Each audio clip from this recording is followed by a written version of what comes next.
Hey guys, I welcome you all in this my new YouTube video where I'm going to share my experience with you upon the very essential and very crucial service of the car which you never have to ignore. That is how and when you have to replace your disc brake or when you have to resurface your disc brake. So first, if you are the car enthusiast, first question comes into your mind that आखिर कब आपको अपनी गाड़ी के disc को बदलवाना है या इसे रीसर्फेस करवाना है. So here are some of the conditions when you have to do these things.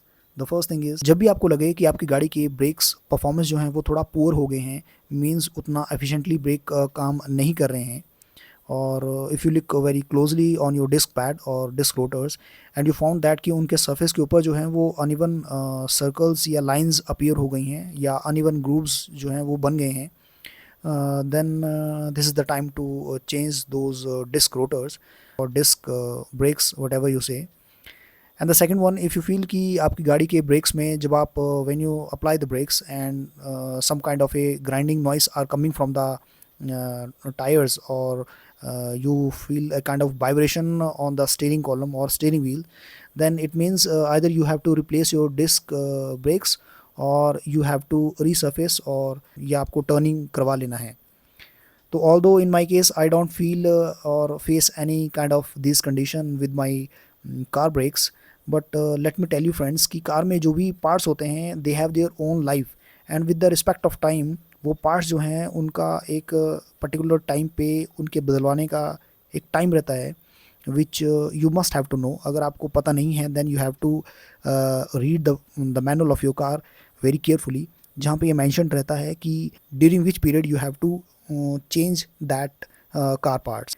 तो सबसे बेस्ट थिंग तो ये है कि आप अपनी गाड़ी में ये अगर सारे इशू फेस कर रहे हैं तो आपको सीधे डिस्क ब्रेक को रोटर्स को या तो रिप्लेस कर दें विद द न्यूअर वन, और if you have some kind of knowledge कि जो डिस्क पैड होते हैं they have their own minimum wearing limit.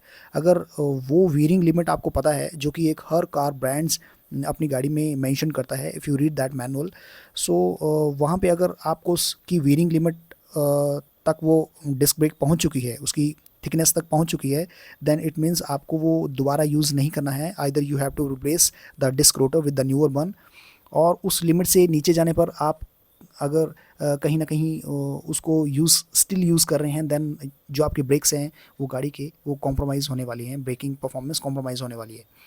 अब बात आती है कि when you have to replace your disc brake और कब आपको डिस्क टर्निंग करवाना है. अभी आपको तभी करवाना है if you know that your car disc rotors के पास जो है वो अभी उनके पास थिकनेस अवेलेबल है, एंड इन दैट केस आप जैसे इन माई केस मेरी वॉक्सवैगन एमियो में the last wearing limit is 18 mm. अगर उससे नीचे आपका वीयरिंग हो चुका है then you don't have to go for the turning और रीसर्फेसिंग. और उस कंडीशन में यदि आप स्टिल ब्रेक को यूज़ कर रहे हैं then it may cause any major incident.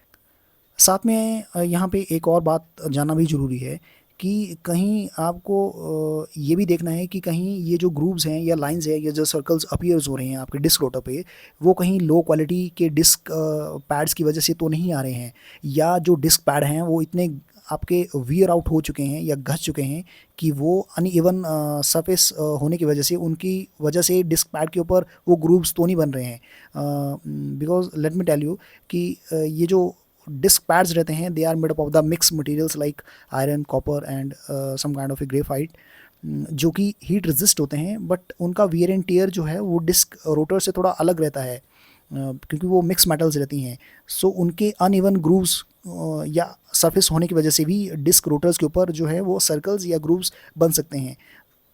तो फाइनली अब बात करते हैं कि what are the precautions which you have to take during the disc turning और डिस्क सर्फेसिंग.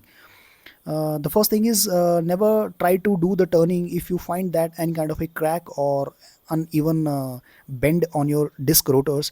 तब आपको बिल्कुल भी टर्निंग नहीं करवाना है इन that case.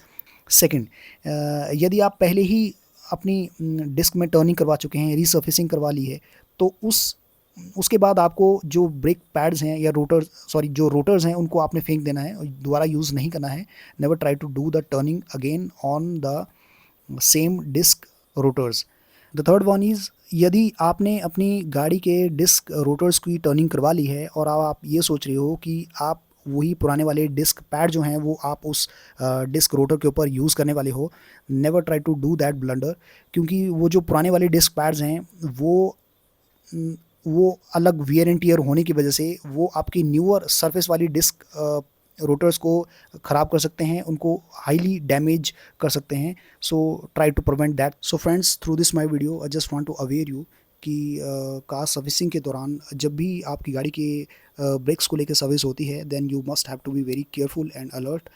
You must have to have the knowledge about the disc rotors की कितने डिस्क रोटर्स जो है वो आपके वियर आउट हो चुके हैं, डिस्क पैड जो है वो कितना वियर आउट हो चुके हैं, what are the limits of using those disc pads और disc rotors. You must have to look your disc rotors carefully. Either they have some kind of grooves or cracks appear on them, then you don't have to take that lightly. And second one, जो भी breaks को लेके गाड़ी में रिजर्वाइज या oil रहता है, you must have to check that time to time, is that sufficiently available और नॉट. और जब भी गाड़ी की ब्रेकिंग को लेके जब भी सर्विस होती है, देन आपको थोड़ा सा अलर्ट रहना है और उसकी सर्विस कॉस्ट को बचाने का बिल्कुल भी ट्राई नहीं करना है. So this is all my experience with you during the service of my disc brakes. So I hope you get some kind of information through this my video. I hope you like this content. Until then, drive safe. Take care.